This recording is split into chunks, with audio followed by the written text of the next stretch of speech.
Bonjour à tous, chers amis. Bienvenue dans cette émission. Je suis votre hôte, Wang Kanghui. Bonjour, je suis Alexandra. Professeur Huang, je crois que les mouvements d'aujourd'hui vont être très intéressants. Oui, nous allons voir deux nouveaux mouvements aujourd'hui, bras en croix et tournée et coup de pied du lotus. Super, allons-y. Bien, commençons. Commençons par le mouvement bras en croix. On part de séparer la crinière du cheval sauvage à gauche. Prêt ?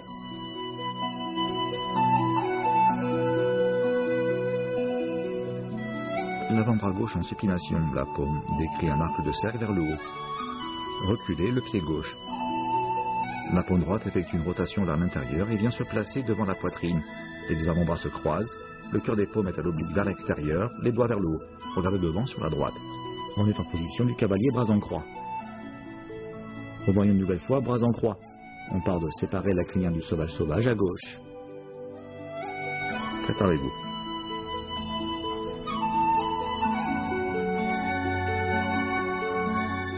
La paume gauche reste en haut et l'avant-bras passe en supination. Le poids du corps passe sur la jambe droite. Reculez le pied gauche. Le buste continue de tourner vers la gauche et la paume droite suit le mouvement. Les deux paumes se placent alors devant la poitrine, paume droite à l'intérieur. Le cœur des paumes est à l'oblique vers l'extérieur. Regardez devant sur la droite. On est en position du cavalier bras en croix. Bras en croix. On part de séparer la crinière du cheval sauvage à gauche. La paume gauche reste en haut et l'avant-bras passe en supination. Reculez le pied gauche, le buste continue de tourner vers la gauche et la paume droite suit le mouvement. Les deux paumes se placent alors devant la poitrine, paume droite à l'intérieur. Le cœur des paumes est à l'oblique vers l'extérieur. La pointe des doigts vers le haut, on est en position bras en croix. Bras en croix. On part de séparer la crinière du cheval sauvage à gauche.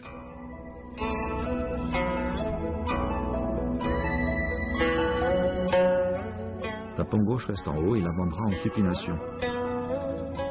Le poids du corps passe sur la jambe droite. Reculez le pied gauche. Le buste continue de tourner vers la gauche et la paume droite suit le mouvement. Les deux paumes se placent alors devant la poitrine, paume droite à l'intérieur.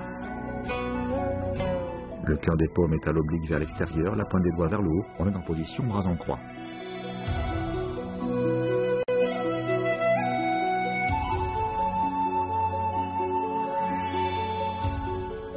Voyons maintenant tourner et coup de pied du lotus.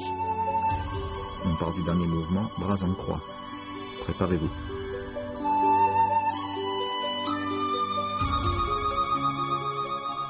L'avant-bras droit passe en supination et le cœur de la paume gauche se tourne vers l'extérieur. Le buste tourne vers la droite, ouvrez le pied droit, puis levez le pied gauche et avancez. Les deux paumes continuent leur mouvement et se retrouvent devant sur le côté droit. Levez le genou droit, la jambe est fléchie. Donnez alors un coup de pied circulaire de gauche à droite, les deux paumes frappent le dessus du pied. On termine en position en équilibre sur une jambe. Revoyons tourner coup de pied du lotus. On part du dernier mouvement, bras en croix.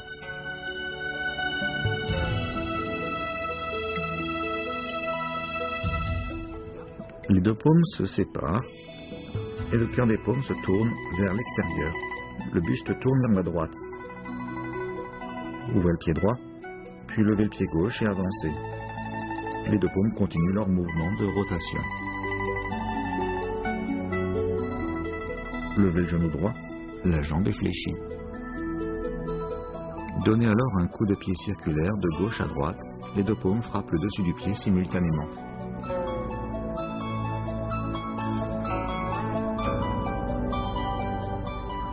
Une nouvelle fois, tournez et coup de pied du lotus. On part du dernier mouvement, bras en croix. Préparez-vous.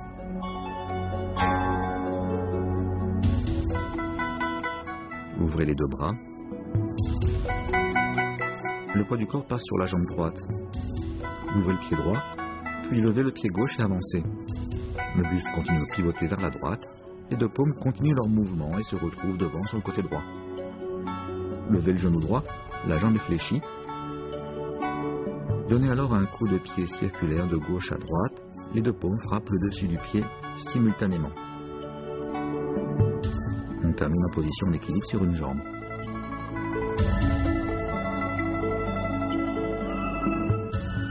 Bien, je refais le mouvement une nouvelle fois. Bras en croix. Les deux bras se séparent. Ouvrez le pied droit, puis levez le pied gauche et avancez. Continuez de pivoter. Les deux paumes se retrouvent devant sur le côté droit. Levez le genou droit, la jambe est fléchie. Donnez alors un coup de pied circulaire vers l'extérieur, vers la droite. Les deux paumes frappent le dessus du pied simultanément. On termine en position d'équilibre sur une jambe.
Merci de nous retrouver. Nous avons terminé l'apprentissage des mouvements. Regardons maintenant les applications à deux. Voyons d'abord la démonstration.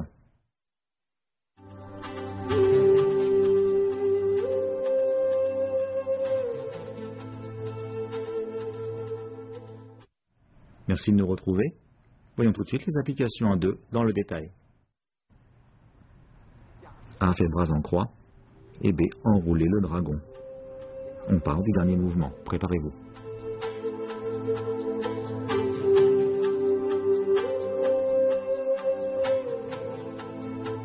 La paume droite de B intercepte la paume droite de A, puis tire le poignet vers la droite. Paume droite vers le bas, paume gauche vers le haut. B enroule les deux bras de A. A recule alors le pied gauche et part rapidement la technique de B, enrouler le dragon.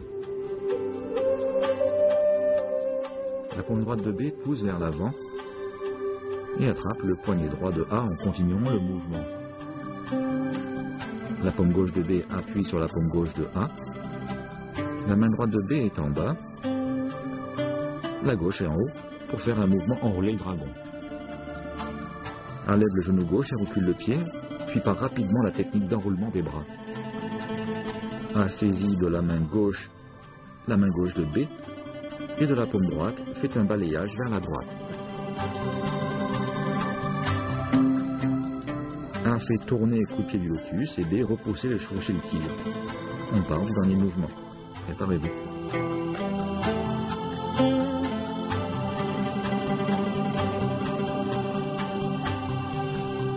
B lève le genou droit, fait un pas en arrière et de la main droite tire la main droite de A. Son épaule gauche prend appui sur le bras droit de A. A avance rapidement le pied gauche. B lève le genou droit, recule. Il déploie les bras. A donne un coup de pied du lotus de la jambe droite. B pivote le buste vers la droite, puis lève le genou droit et déplace le pied vers l'arrière. De la main droite, B tire A vers la droite et son épaule gauche vient s'appuyer en même temps sur le coude. A fait un pas en avant rapidement. B recule le pied droit pour déployer les deux bras. A donne un coup de pied du lotus. Revoyons ces deux mouvements enchaînés.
Voilà pour les applications à deux.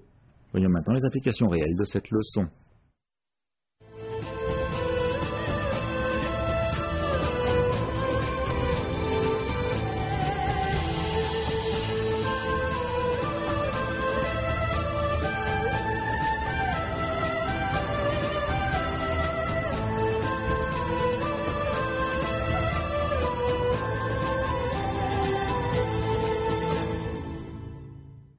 Alexandra, tu as bien retenu les mouvements d'aujourd'hui?